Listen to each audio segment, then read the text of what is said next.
This tutorial will highlight the workflow for creating an assignment shell, grading the content within Speedgrader, and reviewing the gradebook functionality. Speedgrader is the Canvas tool utilized by teaching teams to grade submissions. If you have any questions at all, please submit a ticket to canvashelp@stanford.edu. Within the Canvas course, let's navigate to Assignments. At the top right corner, click Add Assignments in the blue rectangular box. An assignment name must be given. Let's call this a midterm paper. Below assignment name is this rich content editor box, also referred to as the RCE box. There must be content in the rich content editor box to save and/or save and publish an assignment. I'm simply going to add text in line within the RCE box.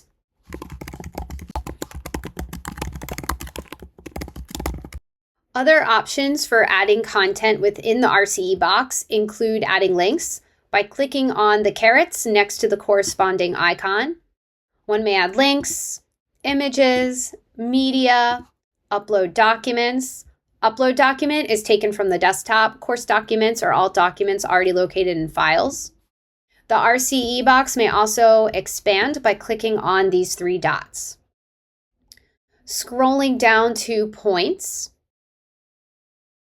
Assign points if display grade is selected as points for the assignment shell.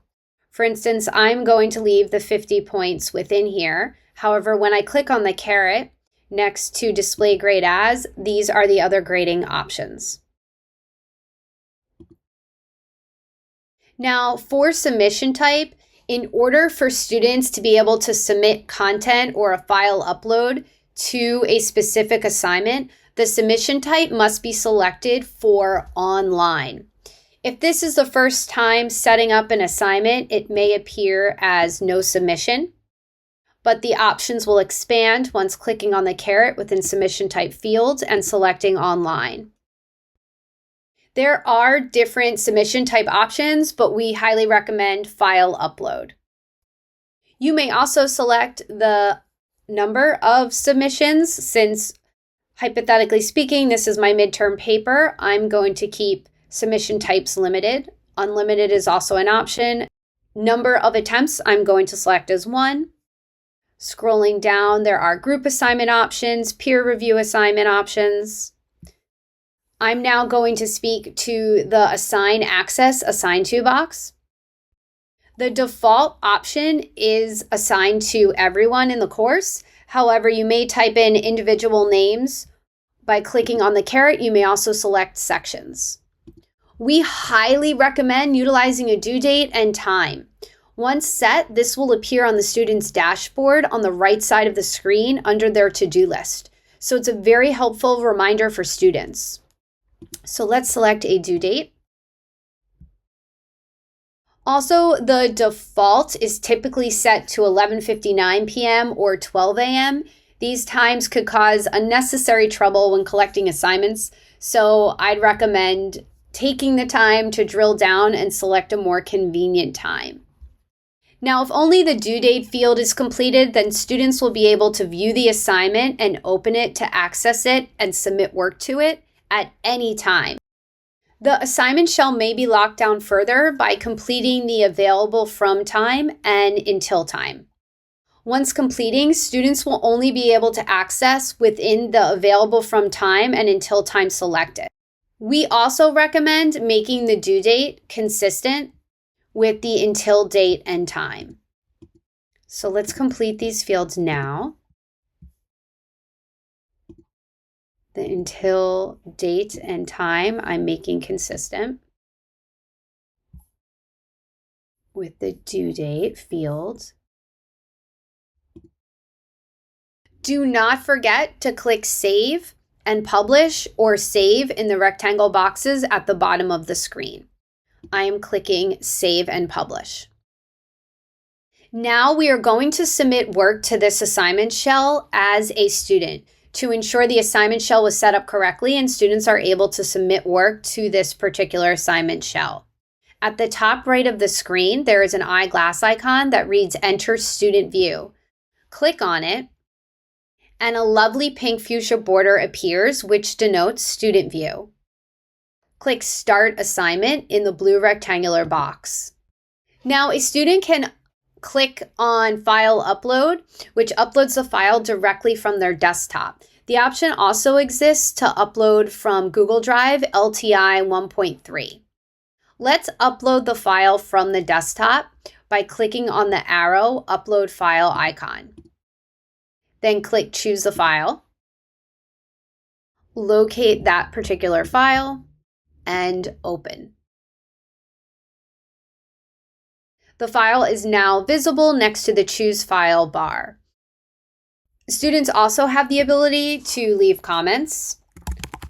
I'm going to further label this since it's my midterm paper, and then click Submit Assignment in the blue rectangle. The student will then be provided with all their submission details on the top right side of the screen.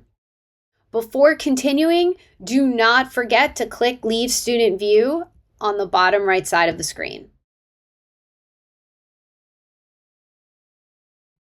Now let's say the due date has passed and I'm ready to review student submissions. We utilize Speedgrader. This is how submissions will be graded. Speedgrader may be accessed under Related Items on the right side of the screen. It is also accessible via the Gradebook, but I'll speak to that in a bit. Click on Speedgrader and it will open in a new tab.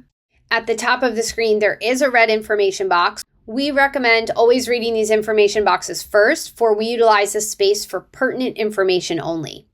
Speedgrader is not meant for multiple graders. Comments or grades could be overwritten if multiple graders are working at once. We do offer Gradescope.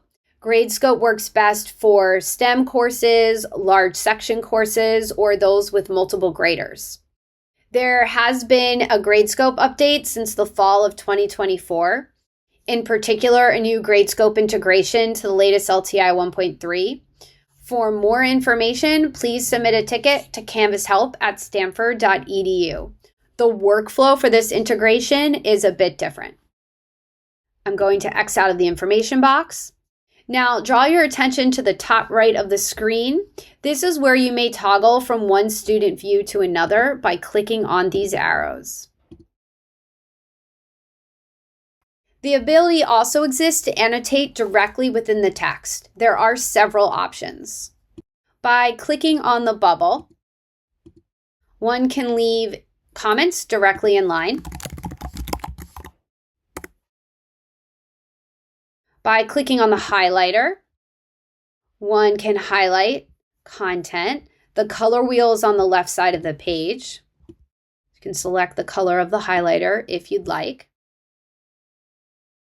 The S with the strike through icon is striking out text.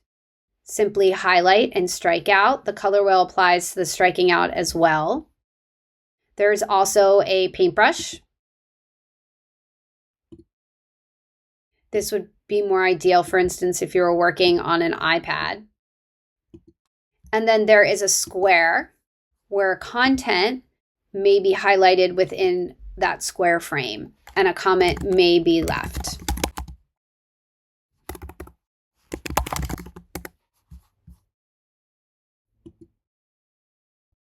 In the display panel on the right side of the screen, there are a few options. The submitted date and time is visible. The word count is present. The link to the submitted file is accessible. There is an assessment box, and I will circle back to that. The RCE box is visible and now expandable by clicking on the three dots. Option exists to add comments here, to add links or media. At the bottom, by clicking on the microphone, teaching teams can make audio comments. Speech-to-text microphone now recognizes other set languages, but only while utilizing a Chrome web browser. By clicking on the camera, teaching teams can record videos and screen capture with auto captioning. And files or other content may be added by clicking on the paperclip. Do not forget to click Submit in the blue rectangular box. Once doing so, students will receive a green dial feedback indicator on their end that comments have been left for this particular assignment. Instructors will also be able to edit Speedgrader comment drafts without first publishing the draft and then editing. Scrolling back up within this display window, I'm going to speak to the assessment box. The default posting policy for the course is set to manual. Once I enter a grade in this assessment box and click enter, a red oblong shape appears that reads hidden. Also, if you look at the top left side of the screen, there's an eye icon with a slash through it. This denotes the manual posting policy, which means even though grades are being entered and they are feeding to the gradebook, they must be posted to all students at once. This may be done in two ways. The first would be clicking on the eye icon with the slash through it and selecting Post Grades. However, I prefer posting from the gradebook for a more holistic view of all those students submitting work to the assignment. So navigating back to the course and navigating to the Grades tool, I'm then going to locate this particular assignment. Here, I know grades have not been deployed to students yet because the eye slash icon is present next to the assignment title. Place the cursor on the assignment title and 3 dots will appear. Once clicking on the 3 dots, the options exist to message students who. For instance, I can see that Liz Lemon has yet to submit content, so I may give her a little nudge and message her directly. This is where I would also post grades. Dragging the cursor down, clicking Post Grades, a panel will display from the right side of the screen, prompting me to confirm this selection. Click Post in the blue rectangle. And then as you can notice, once this saves, the eye slash icon has disappeared from this assignment title. And a green success banner appears at the top of the screen. The posting policy may be changed to automatic for the entire course or for an individual assignment. For an individual assignment, navigate to the title, click on the 3 dots and select Grade Posting Policy and switch to automatic. Scroll down and select Save in the blue rectangle. To change the posting policy for the entire course, click on the gear icon in the upper right side of the screen, click on the Grade Posting Policy, select Automatic, and then select Apply Settings in the blue rectangle at the bottom of the screen. We do recommend setting the course assignment posting policies before entering grades.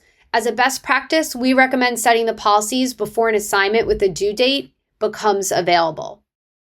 Once clicking on the gear icon, the ability exists to set late policies. As we just reviewed, select the grade posting policy. Again, the default is manual. There are advanced options and view options. Now, within view options, under Arrange By, when clicking on the caret, I may arrange according to these different options. Scrolling down, you may also elect to show notes, unpublished assignments, hide assignment group totals, or even hide total and override columns. By clicking on the pencil icon next to the status color, the status color for each option here may be customized as well. Do not forget, when completed, to scroll down and click Apply Settings in the blue rectangular box before Xing out of Gradebook settings. There are also Gradebook filters. Navigating to the left side of the screen, click on Apply Filters. This allows instructors to create filters that can be saved or used one time. Once clicking on Apply Filters, one can create or manage filter presets. One can also filter by start/end dates, submissions, status, student groups, or even sections. Teaching teams can also submit an assignment on behalf of a student in the Grades tool. So for instance, let's navigate back to midterm paper. Click on a dash for the student's name where you would like to upload content. So clicking on the dash for Liz Lemon under midterm paper, and then this box will appear and click on the arrow. And then that student's particular panel will display from the right side of the screen. Click Submit for Student, click on the rocket ship, locate that student's file, click Open. A green success banner appears at the top, and then click Submit in the blue rectangle. Another submission success banner appears, and then close out of the student's display window, and here the assignment lies. Another thing to note here is that grades don't manually or automatically push to Access. Teaching teams do have the ability to modify the Canvas Gradebook export for import into Access. You would navigate to Export at the top right next to the gear icon. Click the arrow within Export and then select Export Entire Gradebook.